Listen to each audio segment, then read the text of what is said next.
Welcome to Specific Love. Today I'm going to show you how I built this table that turns into a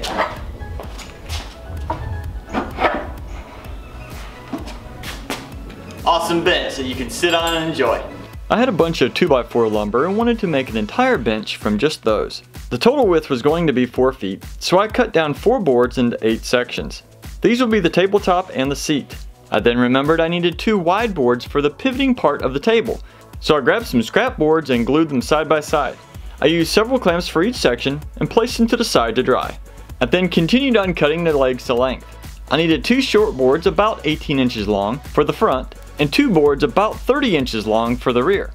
To help stabilize the legs, I angled my miter saw to 10 degrees and trimmed the tops and bottoms of each leg, making sure they were parallel. These angles will help prevent the project from tipping forward or backward. I also cut down 2 side supports to about 26 inches, which hold the front and back legs together and provide the base for the seat.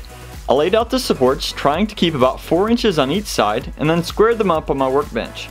I then tapped 2 holes in each side of each seat board and secured them with screws.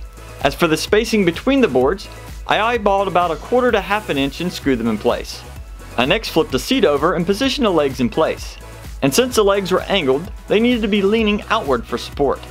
I clamped them in place and added 2 screws on each side to prevent them from becoming loose. I could have used glue, but I wanted them to be replaceable just in case they broke or became weak over time. I then moved everything to the floor for more space, making sure to level the legs on 2 more straight boards. I then leveled and clamped the remaining 2 legs to the side supports before securing them in place with several screws. The angle on these boards must also face outward to provide stability. I then added a rear support piece connecting the 2 back legs to give the structure strength.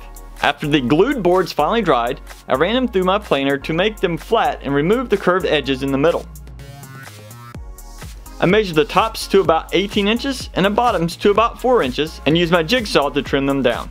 These will be the pivoting boards for the tabletop, so even though it may not have been necessary, I added 2 screws to each piece connecting the 2 boards.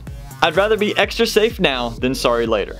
To hold these boards to the frame, I chose a 3/8 inch threaded rod with locking nuts and 3/8 inch eye bolts. I then clamped the pivoting board in place and first drilled the main support hole. I then test fitted the rod, which was a tight fit, but it worked. I adjusted the clamps and drilled the second hole. I then marked the best length on the rod, carefully sawed off the extra metal on my vise, and filed off the rough edges. When installing the rod, I made sure to leave about 1/16 of an inch of play so that if the wood was to swell due to humidity, it would not bind up. I then repeated the process on the other side. For the tabletop, I just laid out the 5 boards, trying to keep them about evenly spaced. I then pre-drilled each board and secured them in place with 2 screws on each side. But for the boards on the end, I had to angle the screws inward to prevent them from protruding through the bottom. With everything secure, I tested the pivoting of the top and it worked great. But the angle of the bench backrest was a little too vertical. So I spaced it with a couple 2x4s and it was perfect for me. I then found a 2x4 that I had ripped down the center in a previous video and cut it to length. It only needed a couple of screws and the bench angle was just right. With the structure complete, my son helped me move it to the outside for sanding. I removed most of the factory stamps and tried to remove all of the sharp edges. I then laid out some plastic and taped off the edges around the seat. For the seat and tabletop, I chose to use some traditional cherry stain. And for the rest of the frame, I went with carbon gray. The color contrast between the two made the cherry really stand out. And the final result turned out much better than I had hoped.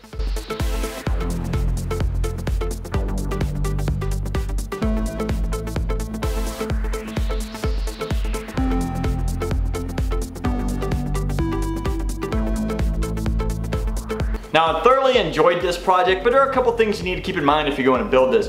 One, that the tabletop is going to have a little wiggle to it just because it's not fully secured down here in one position. Also, I just used a stain on this because I plan on keeping it under some cover, but if you're put this out in the yard, you should coat this in some kind of a urethane just to protect it from the water and the elements. Now, if you enjoyed this video, make sure you click the like button, tell us what you think about it in the comments, and as always, have fun building.